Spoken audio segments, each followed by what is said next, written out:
제가 이제 계속 이렇게 하는 이유는 말이죠. 첫째, 거짓을 용납해서는 안 된다는, 그것도 목사님이 거짓을 해서는 안 된다는 믿음 때문이고요. 둘째, 그로 인해서 그 정광훈 목사님이 타격을 받으면은 자금의 주사파와 좌파를 비롯한 반 국가 세력의 준동을 막는 애국운동이 동력을 잃을까 걱정이 돼서 제가 계속 문제를 제기하는 것입니다.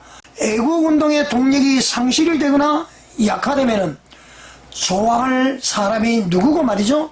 이득을 볼 자가 누구인 것 같습니까? 지금 그 손현보 목사님과 손현보 목사님을 변호하는 세력들은 말이죠.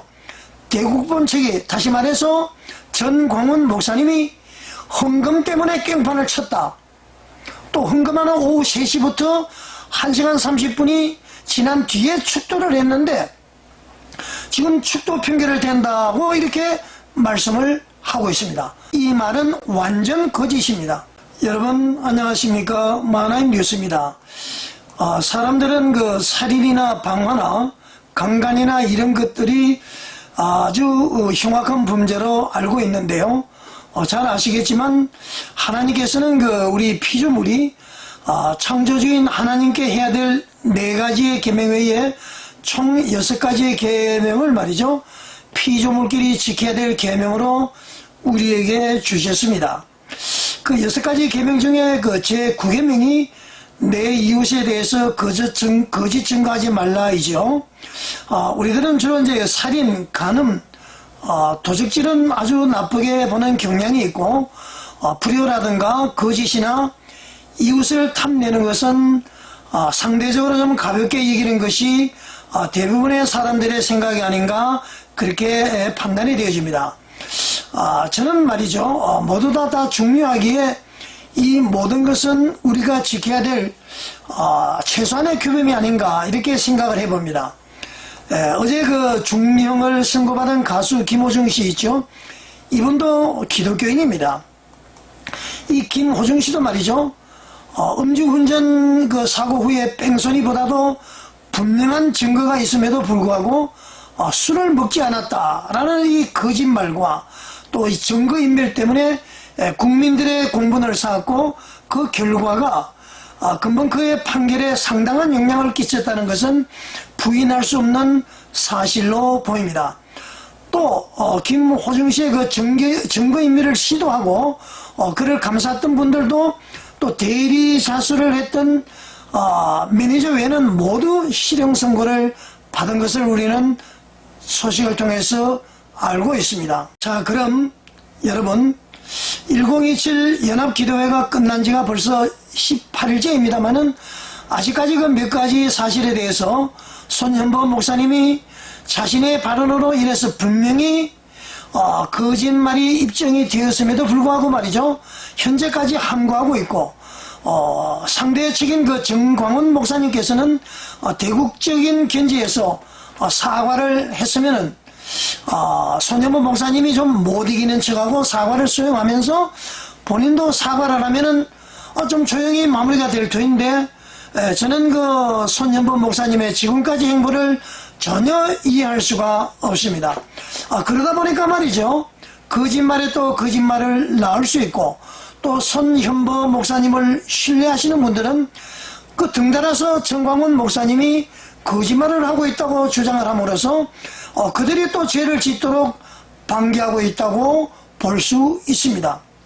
자, 여러분, 기독교인에게 말이죠, 예배 방해죄를 뒤집어 씌우면은 그 사람은 완전 나락으로 빠질 가능성이 매우 높습니다. 예배 방해는 말이죠, 사법기관에서도 지금도 엄중히 그 책임을 묻는 것이 바로 예배 방해죄입니다. 이 예배 방해죄가 말이죠, 그 노회에서 목사직이 정직이 되었다고 판결이 난 목사님이 그 교회에서 예배 인도를 강제적으로 할 때에 그 예배를 한다고 해서 그 예배를 못 드리게 하거나 방해를 하면은 그것도 예배 방해죄가 성립이 되는 아주 엄격한 죄입니다. 목사 정직이 되어도 그 예배 행위를 막아서는 안 된다는 거죠.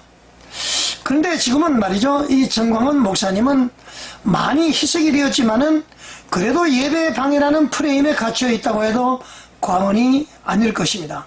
제가 이제 계속 이렇게 하는 이유는 말이죠. 첫째, 거짓을 용납해서는 안 된다는, 그것도 목사님이 거짓을 해서는 안 된다는 믿음 때문이고요. 둘째, 그로 인해서 그 정광훈 목사님이 타격을 받으면 자금의 주사파와 좌파를 비롯한 반국가 세력의 준동을 막는 애국운동이 동력을 잃을까 걱정이 돼서 제가 계속 문제를 제기하는 것입니다.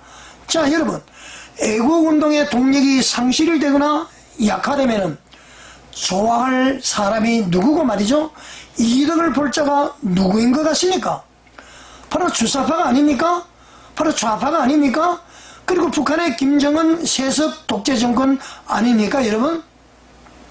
자, 그러면은 말이죠. 마지막으로 사실관계를 하나 밝혀보겠습니다. 지금 그 손현보 목사님과 또 이 사람들의 실체는 제가 모르겠습니다만은 손현보 목사님을 변호하는 세력들은 말이죠. 대국본 측이, 다시 말해서 전광훈 목사님이 헌금 때문에 깽판을 쳤다. 또 헌금하는 오후 3시부터 1시간 30분이 지난 뒤에 축도를 했는데 지금 축도 핑계를 댄다고 이렇게 말씀을 하고 있습니다. 영상 한번 보시겠습니다. 그러고 나중에는 한교총 회장인 장종현 목사님이 이재명한테 기도했다고, 그래서 깽판을 놨다 하는데, 여러분, 그날 12.7 아침까지도 장종현 목사님은 축도할 계획이 없었습니다. 다른 사람이 하기로 되어 있었다니까요. 그런데 그 교회에서 안 오기로 결정을 하는 바람에 그분이 못 왔습니다. 절대로 그분은 나서지 않으려 하는데 나섰고, 집회는 3시 1분부터 헌금 시간에 깽판을 놨습니다. 축도는요 1시간 반 뒤에 축도를 했어요. 말도 안 되는 그런 데 넘어가면 안 되고. 자, 여러분, 지금 이 손현보 목사님의 말씀과 여러 유튜브에서 주장하는 이 말은 완전 거짓입니다. 전광훈 목사님이 말이죠, 분명히 11월 1일인가 2일인가 방송에서 3시쯤 장종현 목사가 축도한다는 정보를 받았다고 분명히 밝히고 있습니다. 영상 한번 보시겠습니다. 우리는 예배 참여 다 했고 헌금 시간에 그때 가서 우리는 정보를 알은 거야. 축도를 장종현이가 했다는 것을 말이야, 한다고 하는 것을.